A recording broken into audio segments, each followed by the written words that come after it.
Hi guys, my name is Katia Villalobos and I will be presenting on preeclampsia today. What is preeclampsia? Preeclampsia is a hypertensive disorder that occurs during pregnancy in which the placenta does not function as it should. It currently affects about 8 to 10% of women and presents itself about 20 weeks into a pregnancy. How does this disease happen? Preeclampsia occurs when a woman who is pregnant also has high blood pressure. The exact causes of preeclampsia are unknown, but researchers have been able to link it to poor nutrition, genetics, as well as high body fat. This condition occurs in women who are pregnant. Some of the risk factors associated with preeclampsia include first pregnancies, pregnancy cap, new paternity, family history, obesity, and certain conditions like diabetes, high blood pressure, migraines, and kidney disease, as well as multiple pregnancies. Future risks for the community includes premature birth, complications for the mother. And so the earlier in the pregnancy that preeclampsia is detected, the more riskier and more dangerous it is for both the mother and the child and can often end in mortality.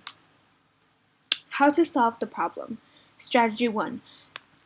Currently, there is no known cure for preeclampsia, and the only thing that can be done to prevent it is prevent and manage risk factors, whether they are pre-existing or not. Some of these can include following your doctor's instructions regarding diet and exercise.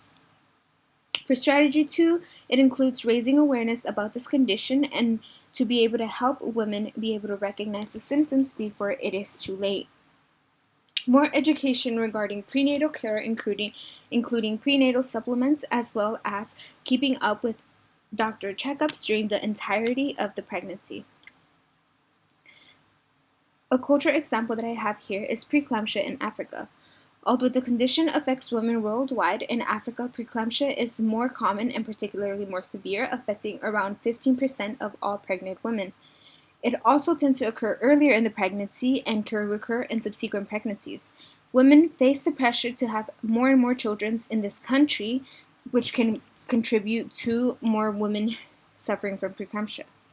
Kampala, a hospital in Africa, has the highest number of births, which are about 33,000 a year, and social cultural beliefs as well as socioeconomic status that limit these women to seek healthcare help has also been known as contributors.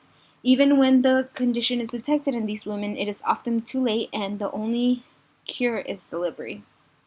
Most of the time, the baby does not survive these early deliveries.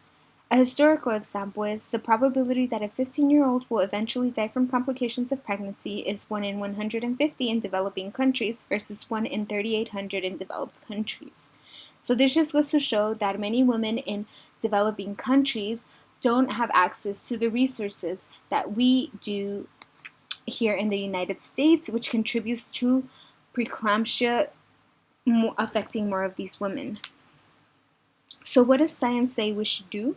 Science in Africa, research has proven some biological reasons as to why parts of the world are more affected. Dr. Nakamuli has conducted research using genotyping and found that women in Africa have a gene that enables them to protect themselves against preeclampsia, something that other European women do not have.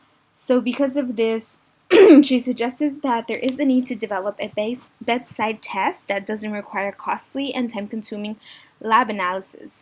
This would make it available to women of all socioeconomic statuses, and it would make it faster to determine whether a woman is the carrier, and it would also help healthcare professionals know who to monitor and who is at a higher risk.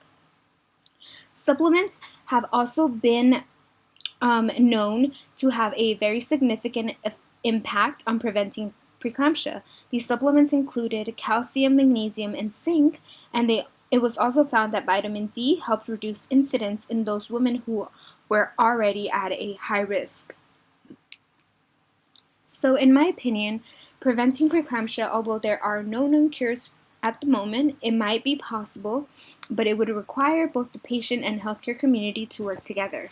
There are many risks that have to be monitored, and we have to make sure that if a woman does develop preeclampsia, it is diagnosed early enough that it does not become too risky or too dangerous for both the mother and the child, And we have to make sure that research continues to be funded, because without it, we wouldn't have known about the gene in African women.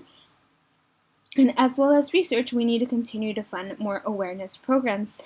These can help women realize that they have symptoms of preeclampsia and help them be diagnosed sooner rather than later, as well as family history and other risk factors.